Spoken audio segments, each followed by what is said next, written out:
s'il lui plaît, rien. C'est fermé, chef. Fermé. Allez, sois sympa. Toi, t'es vraiment mignonne. Hein. Super, t'es une cochonne.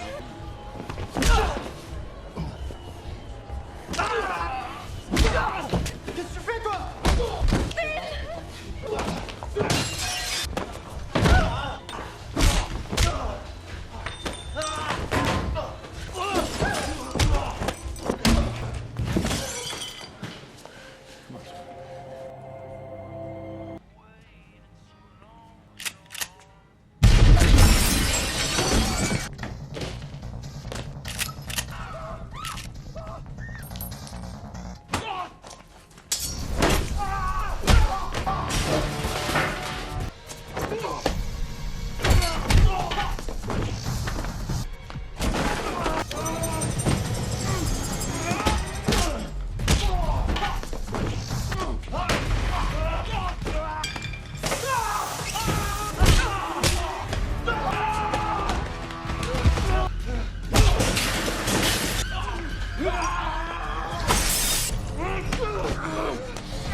The film begins at the CIA headquarters in Langley, where Agent Vivi DeLay meets with the CIA director and another individual to discuss their target, Wolfgang Braun, also known as Acre the Wolf.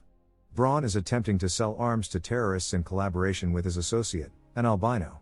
The men assign Vivi the mission to apprehend both individuals. She inquires about the agent currently on the ground, identified as Ethan Renner. We are introduced to Ethan in a hotel in Paris, where he and another agent, Yasmin, are preparing to intercept the albino, who is scheduled to finalize a deal with Serbian buyers. Ethan has already eliminated the buyers and engages in a swift exchange with the albino, trading briefcases containing secret codes.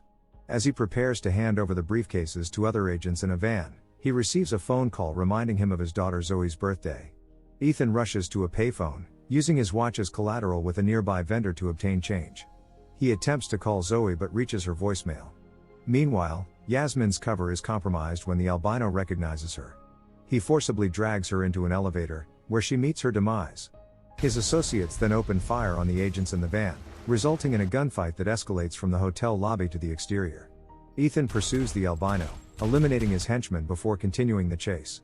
As Ethan closes in on the albino, he begins to feel weak and disoriented. He ultimately collapses but manages to shoot the albino in the foot before succumbing to unconsciousness. Ethan awakens in a hospital, where a doctor informs him that he has cancer that has metastasized to his lungs, giving him an estimated 3 to 5 months to live. Upon returning to his apartment, he discovers that a family has taken residence there. The head of the family, Jules, warmly greets Ethan and explains that they are refugees seeking shelter. When Ethan expresses his frustration about their presence, he is informed that evicting them could lead to legal repercussions. In a moment of conflict, Ethan draws his weapon in front of Jules but ultimately decides against it, allowing them to remain until his eldest daughter gives birth. Ethan contacts his ex-wife, Tina, who is currently meeting with friends. Initially hesitant to meet, she agrees upon hearing that it is urgent. They meet to finalize his will, during which Ethan reveals his terminal illness and his desire to keep this information from their daughter, Zoe. Ethan expresses a wish to see Zoe, and Tina stipulates that he must officially retire from his work before they can meet. He agrees. The two then go to Zoe's school. The reunion with Zoe is awkward, as she appears disinterested in engaging with him. A charming older boy approaches Zoe, whom she introduces as Hugh. He is courteous to Ethan during the introduction but seems uncertain about the situation. After Hugh departs, Ethan presents Zoe with a purple bicycle, mistakenly believing it to still be her favorite color.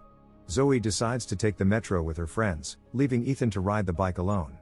While at a stand, he encounters Vivi. Vivi mentions Zoe's name and shows him the watch he left at the hotel. She persuades him to accompany her, suggesting that he work for her. Ethan initially declines until she reveals that she possesses an experimental drug that could potentially save his life. Reconsidering, Ethan learns that the assignment involves locating and eliminating the albino known as the Wolf. Vivi takes him to a hotel where they aim to find an informant who can provide information about the albino's accountant. Although Vivi indicates there is only one target in the room, Ethan discovers 5 men when he enters. In the ensuing confrontation, both Ethan and Vivi eliminate all 5 individuals after receiving no useful information. In the elevator, Ethan stipulates that he will only continue with the assignment if he receives a payment of $50,000 and a $1 million life insurance policy. Vivi agrees and administers a dose of the drug. Meanwhile, the albino meets with an associate and hands over a photograph of Ethan for safekeeping. Later, Ethan visits Zoe and Tina's apartment and hears Zoe scream. Believing she is in danger, he forcefully breaks down the door, only to find that she is upset about a bad haircut. Tina expresses her frustration with Ethan for being 3 hours late after promising to prepare dinner. She plans to travel to London for business the following day and considers hiring a sitter for Zoe, but Ethan insists on caring for her himself. Later on, Ethan begins to feel dizzy and faints. He calls Vivi to inform her that he is experiencing hallucinations. She advises him to drink vodka to alleviate his symptoms. The next day, Tina departs, and Zoe enters wearing a red wig. She notices Vivi calling Ethan's phone, prompting him to inform her that it is a call from his boss. She sets "I Don't Care" by Icona Pop as Ethan's ringtone for her calls. Ethan attempts once more to persuade Zoe to ride her bike to school, but she chooses to walk and inadvertently drops her wig. He then meets with Vivi again. Vivi presents him with the promised check and advises him to maintain a low heart rate. She instructs Ethan to locate a car salesman named Mithat Yilmaz. At the dealership, Ethan insults Mithat's staff and incapacitates them before waiting in Mithat's office for his return. Ethan threatens Mithat's family and takes him back to the apartment until he receives a call from Zoe's school, requesting that he speak with the principal. He brings Mithat along, placing him in the trunk of his car. During their meeting with the principal, Ethan learns that Zoe had an altercation with another classmate. He inquires whether it was an open palm or a clenched fist. As they leave, Zoe explains that she hit the girl because she was teasing a peer from Pakistan. Ethan reassures her that he is not angry and acknowledges that it is an effective way to deal with a bully. However, Mithat begins to make noise from the trunk, prompting Ethan to punch him and tell him to be quiet. Zoe, disturbed by Ethan's behavior and his persistent coughing, decides to leave.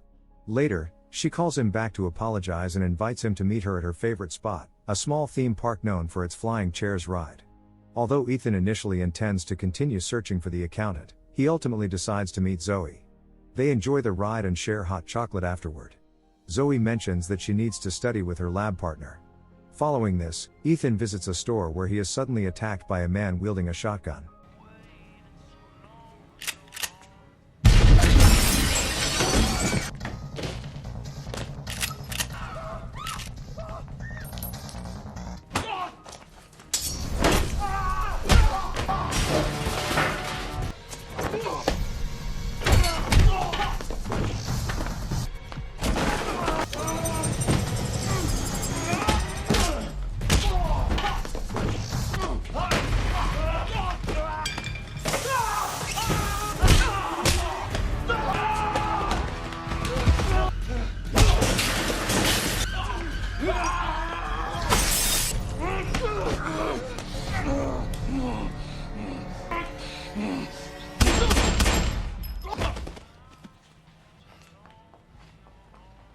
In the aftermath, Ethan notices that the assailant was holding a photograph of him. Returning home, Ethan discovers a message on Zoe's computer from a friend indicating they will meet at a tattoo gallery. Alarmed, he rushes to the location and finds a car containing Zoe's bag. Breaking into the vehicle, he discovers a flyer for a place called Spider. Ethan then goes to Mithat's house and inquires with the man's twin daughters about Spider. They inform him that it is a safari-themed venue. He subsequently heads to Spider, a nightclub, where he spots Zoe socializing with friends. Feeling dizzy again, he takes a swig of vodka for relief. Following Zoe toward the bathroom, he observes 3 men harassing her.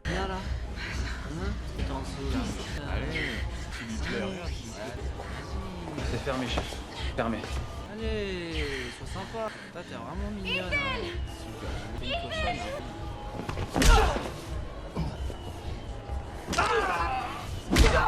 Qu'est-ce que tu fais, toi?